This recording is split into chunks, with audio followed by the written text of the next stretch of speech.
Savannah with American Outdoor News, and I'm here with Mike Robinson from, From the Wild. Taste of the Wild. Hold on, we got a lot of it. Yeah, I'm afraid. Well, fortune is good. Farming the Wild, Wild Game Masterclass, Fishing the Wild, Wild Fish Masterclass. Mike, I looked you up last night, and I like to cook. Yeah. I'm way out of my league here. No, at all. You own a Michelin star restaurant. Yeah, I do. Yeah. I've got one restaurant with a Michelin star. We've had it for 15 years, and then I've got 3 others that are all up there in different parts of the country. So, but they all share one thing, which they all focus on wild food. So we are, and I'm not saying venison. I say wild food. So the big difference between the UK and the US when it comes to deer in particular at game, is that we are allowed to put it in public food chain. Yep. We have to be at US. Well, also you can't sell wild game legally. You can sell non-indigenous wild game. You can't sell white or turkey or like that. Because, I mean, and I've spent a lot of time with a lot of American friends. I've filmed there a lot. And the North American model of wildlife conservation, the central tenet of it is that wild game should be sold for nothing. Yeah. Should be retained by the hunter. Well, we're different. We've only got 40,000 hunters in the whole country. That's a lot. And 4 million deer. We'll come and take it. Right. I'm going to tell you, it's the holy grail of deer hunting. So Britain has no tax, no hunting licenses, no fish and game department. And so it has long deer seasons. It's pretty strict. The rifles are very strict, etc. But once you have the equipment, or you know people, all the land's private, it's Nirvana for hunting because we've got to get it done. It's a job. I will get back on Friday, on Saturday, and on Sunday morning I will be in the woods at dawn and shoot a deer because I only have to the end of March to get a female deer collar, and it has to be done. Yeah. Well, it's a management. Yeah, you manage property as well. Yeah. I manage 7 private, we call them estates, say ranches. Yeah. Anywhere between 20,000 acres and 2,000 acres. So, privately owned by landowners. And there's just mistakes.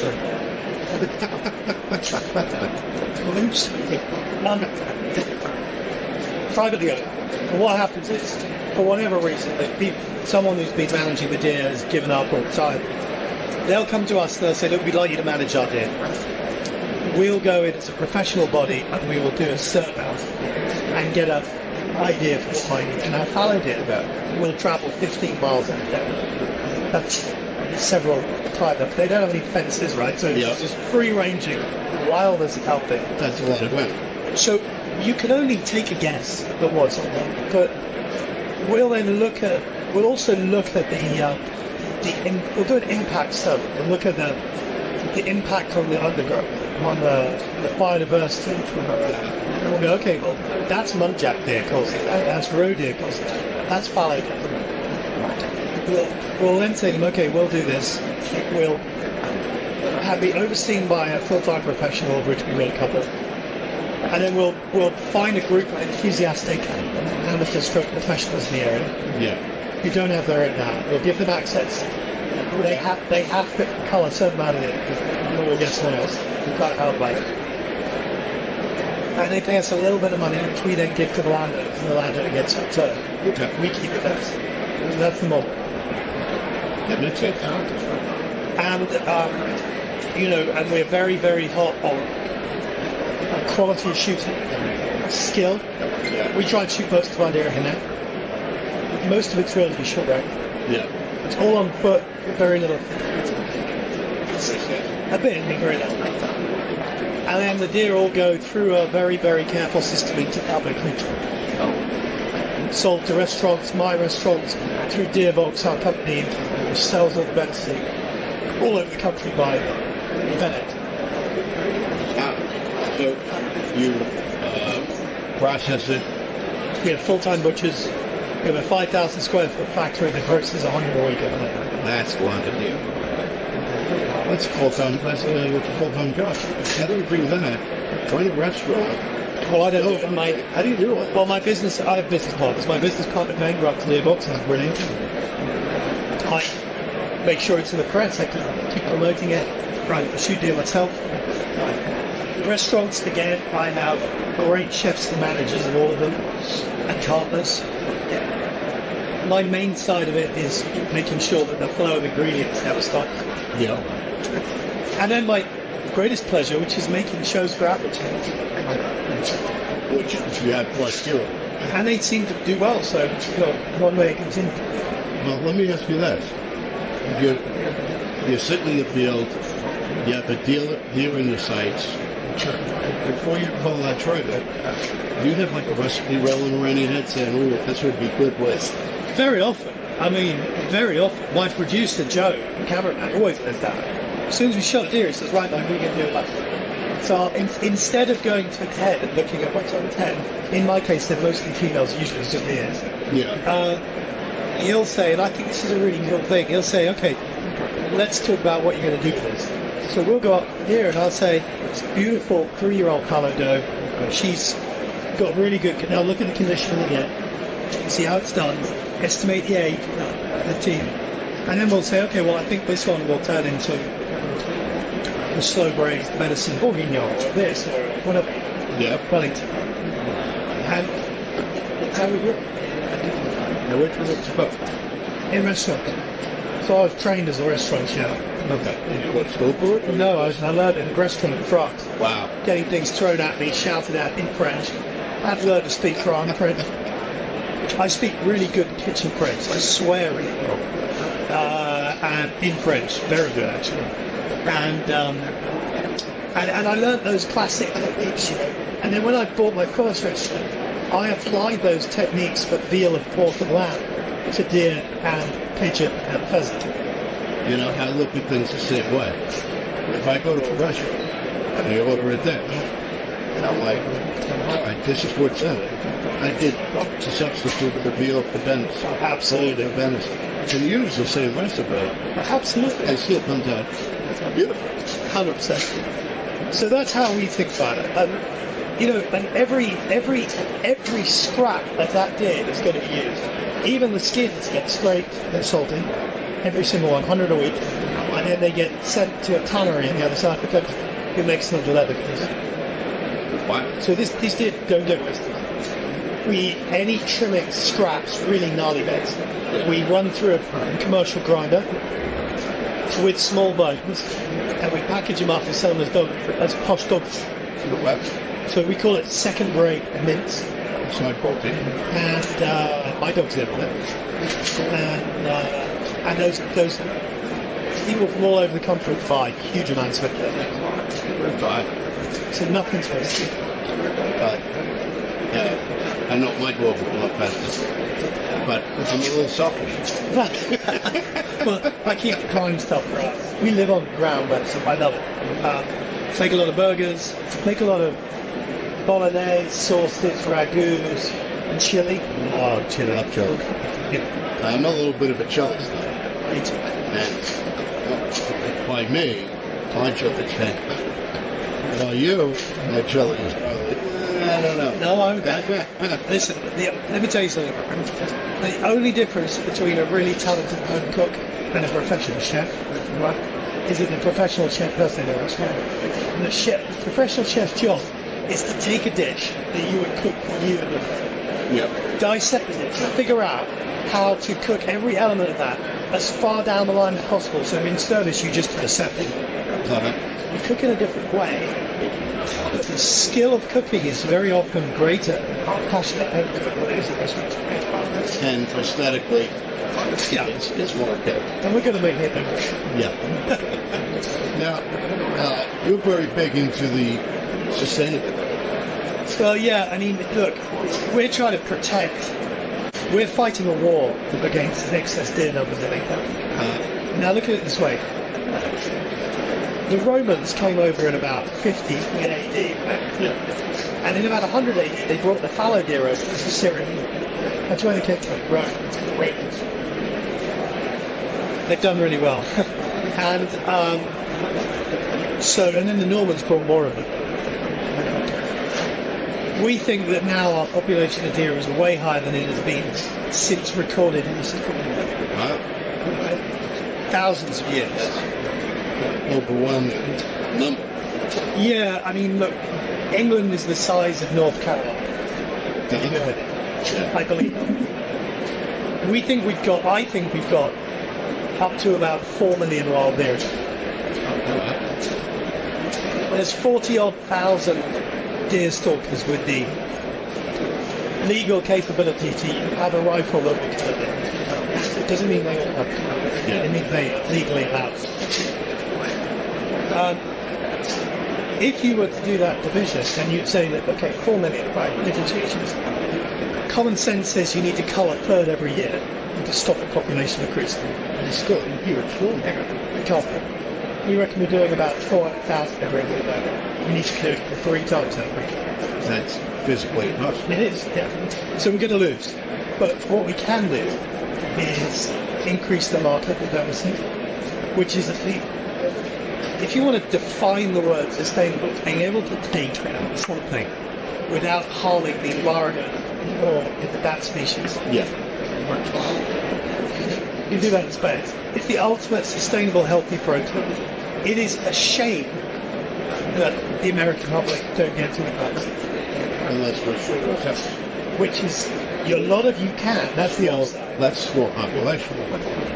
20, 30 million.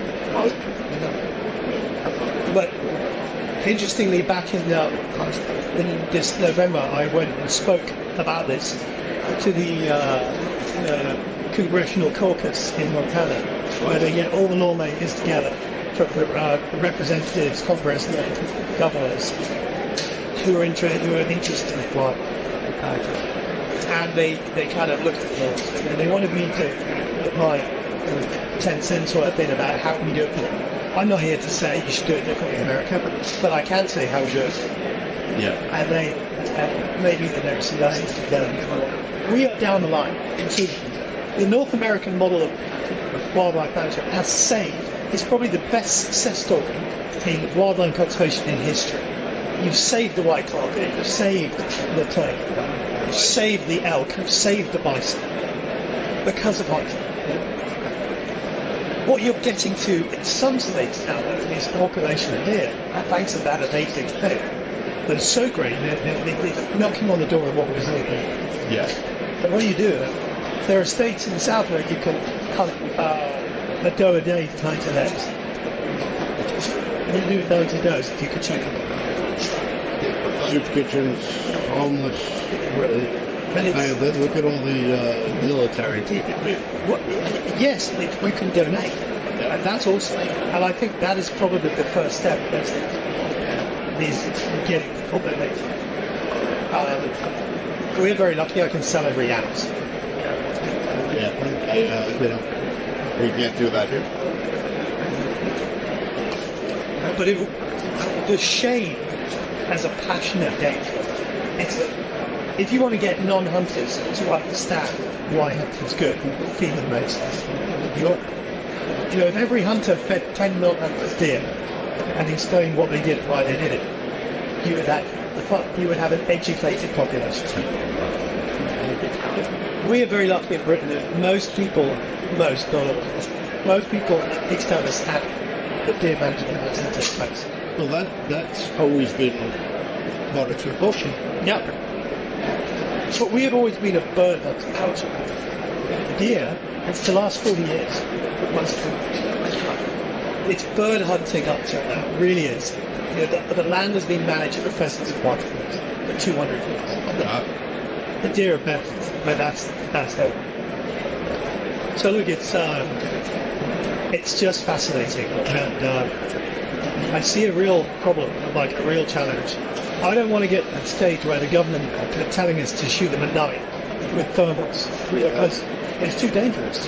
Yeah. Our country's got so many good birds, so many houses. It's too dangerous. Just go ahead and bear market. That's what we do. Well, we live that well by me anymore. Where it's growing. Yep. It's not good for the deer. No. And it's just strictly up. archery only, not even muzzle loading. Yeah, they have it as shotgun season, but a very short shotgun season. Like from October to the end of January. All time. So you can, and it's pretty easy to get tags. Yeah. Buy them over the counter. Climb over the counter, you shoot a deer, you bring it to they take your pay. They give you the tag, go back up. Oh, that's I like that system. That's great. So you have like a place where you can go. You turn on a deer. They go, all right. Yep. You take the deer away, do something with it. The next day you go and shimmer it. Yeah. Mostly, I think the first thing is you spend a lot of time all over the States. I love the North. It's a hunting paradise. I like it. It's Amazing. I hunted Rhode Island this year. I loved it. oh yeah? Yeah. What'd you get? Let's find out. Something different. We were culling on Block Island. Yeah. So I shot a few there. The shot's up now. I got to shoot. I had a few tags for whitetails, like does mainly on the main ground. Yeah. And I got to shoot some with a flintlock. That's cool. It was cool. A beautiful Kibler 1760 reproduction, long rifle, 50 caliber. I shot 3 whitetails with that. Old school. You should just get to CPA. Yeah, They're black powder guns. really. Go hold the jaw shot. Cool. It's correct. Who are they? CBA? CPA. I hear it. Yeah, yeah. I'll go and have a look. And I can believe it. I love it. Black powder's awesome. So, what is your favorite deer that is played? Honestly, fallow deer Wellington. A Wellington is a creation, right?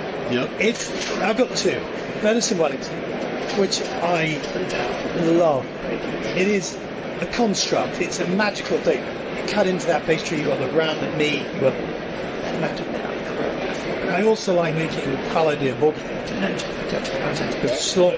And I take meat Slow cook. and I take meat up from front legs. Oh, wow. So you got the shoulder shank, the front shanks here. Yep. Take those. So you know they've got like thick sinew on their tuna. That's what they're after. The collagen. Yep. So you take those front shanks and cut those 2 or 3 bits of meat off and save them up, and you've got a few. It fits up the shoulder blade. And I cook it for 8 hours, brown with baby onions, whole garlic, whole shallots, butter, red wine, burgundy, tomato, bitter maize, and then rosemary, and then you know, finish deglaze it with a little brandy, cognac, Yep. thick rich sauce, velvety. The meat slides upon your mouth because all the collagen is sort of sticky.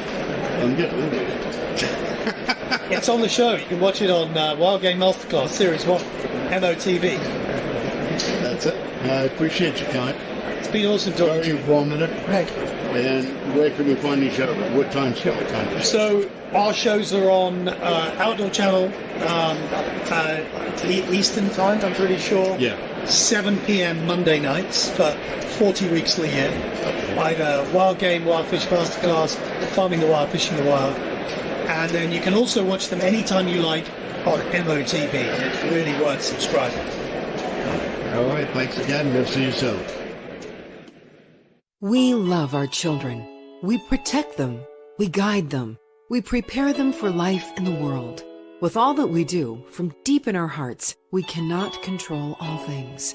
Life-threatening illnesses and disabilities affect far too many of our children each year. While we cannot change the circumstance, we can make dreams come true. Dreams to provide hope, to provide spiritual healing and strength, to provide moments of happiness and relief in the hardest of times. We can give a glimmer of light and hope in a time of darkness and despair. Join huntofalifetime.org to help make dreams come true, to provide hope for children with life-threatening illnesses and disabilities. Hunt of a Lifetime is a non-profit organization fulfilling dreams for hunting and fishing trips to youth 21 and under with life-threatening illnesses and disabilities. Visit huntofalifetime.org to learn how you can make a difference.